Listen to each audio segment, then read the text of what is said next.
पोखराबाट काठमाडौँ आउँदै गरेको बस त्रिशुलीमा दुर्घटना भएको छ। दुर्घटनामा 17 जनाको मृत्यु भएको छ भने 28 घाइते भएका छन्। घटना कसरी भयो आज यसै विषय ल्याएको छु, भिडियो अन्तिमसम्म हेर्नुहोला।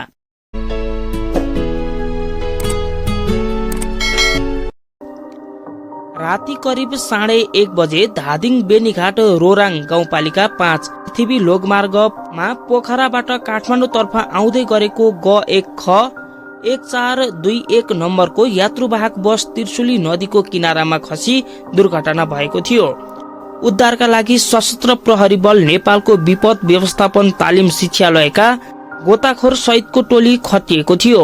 साथै नेपाल प्रहरी र सेनाको टोली पनि उद्धारमा खटिएको थियो।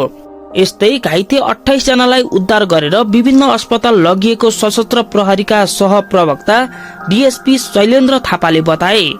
घाइते तथा मृतकको शनाखत हुन बाँकी छ।